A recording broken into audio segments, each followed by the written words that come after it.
Le projet de classe techno est parti en début 2012. On a regardé qu'est-ce qui se faisait dans d'autres commissions scolaires.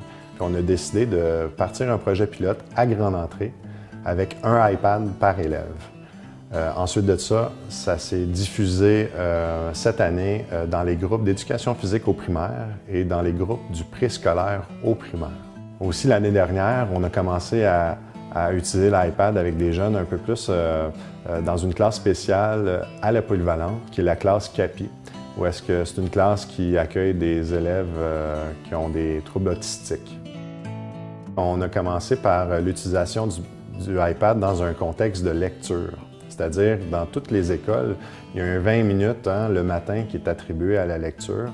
Puis on se demandait voir comment on pouvait améliorer ce temps de lecture-là avec l'iPad.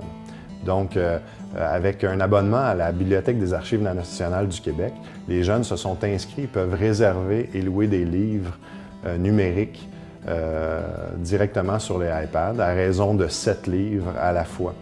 Donc, on a connu vraiment une belle réussite. Puis tout ça ne veut pas dire que le livre est remplacé.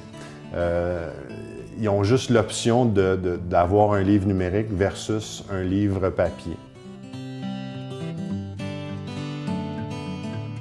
Qu'est-ce qui est intéressant au préscolaire, dans l'introduction du iPad, c'est les applis livres. L'éveil à la lecture avec les applications de livres numériques, où est-ce que le narrateur dicte l'histoire, et puis qu'il y a un surlignement des mots qui défilent au même moment que la narration. En éducation physique, l'utilisation du iPad tourne beaucoup alentour de la modélisation, c'est-à-dire que l'enseignante peut démontrer par l'entremise d'une vidéo les exercices que les jeunes doivent faire. Ou les jeunes peuvent s'enregistrer, prendre des photos, se prendre en photo pour essayer de corriger un peu les mouvements qu'ils ont à faire, qui sont demandés.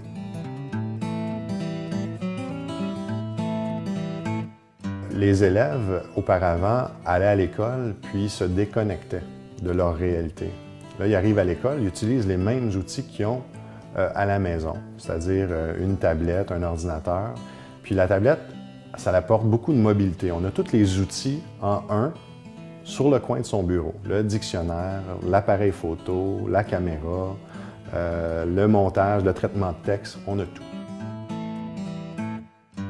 Donc, lorsque les jeunes travaillent avec cet outil, bien, on remarque un niveau de motivation beaucoup plus élevé qu'à la normale.